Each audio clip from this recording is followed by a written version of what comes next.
My cruel siblings refused to let me come to their weddings, so I returned the favor. I'm the youngest of 4 kids, and my 3 older siblings have always treated me like an outsider. Growing up, they had this exclusive little club that I was never allowed into. They'd have sleepovers without me, go to movies without inviting me, and constantly reminded me I was too young, or wouldn't understand. But the real reason they excluded me became crystal clear when I came out as gay at 16. Suddenly, their eye rolls and whispered conversations made perfect sense. Over the past 5 years, all 3 of them got married. Stephanie went first when I was 19, then Sean at 21, and finally Heather last year when I was 24. Not one of them invited me to their weddings. Their excuse? I was too dramatic and might cause a scene. Stephanie literally told me she didn't want anything controversial at her wedding. Sean said his fiance's family was traditional, and my presence might make them uncomfortable. Heather didn't even give me a reason. She just never sent an invitation. I watched all their wedding photos on social media like a stranger. Seeing our extended family there, people who barely knew them, while I sat home alone, absolutely crushed me. My parents kept making excuses for them, saying they'd come around eventually. Fast forward to last month. I got engaged to my boyfriend James after 4 amazing years together. We decided on a beautiful vineyard ceremony for this fall. Intimate, elegant, exactly what we'd always dreamed of. Here's where it gets interesting. I sent out invitations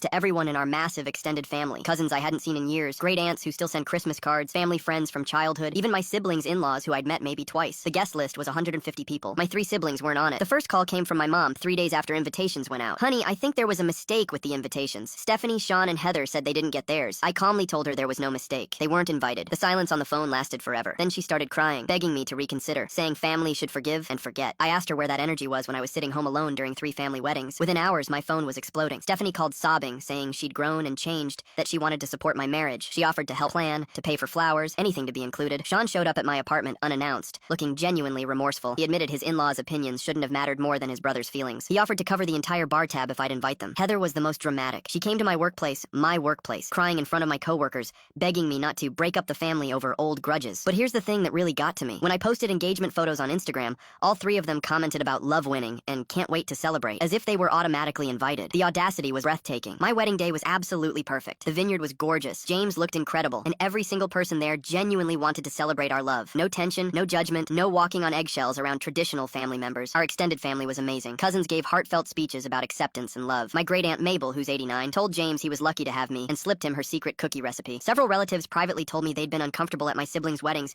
because of how obviously I was excluded, but didn't know how to address it. After the wedding, my siblings went into full social media mode. Stephanie posted a long Facebook essay about family forgiveness and the importance of second chances. Sean shared articles about sibling relationships and healing old wounds. Heather kept commenting on family photos with heart emojis and miss you messages. I finally responded publicly on Stephanie's post. Forgiveness is beautiful, but it works both ways. Actions have consequences and exclusion teaches exclusion. Maybe you'll get your second chance at the next family wedding. The comments section exploded. Extended family members started sharing their own stories about being excluded from events, and suddenly my siblings were getting called out by people they barely expected it from. My parents are still trying to broker peace, but honestly, I've never felt more free. My wedding was everything I wanted because it was filled with people who actually wanted to be there.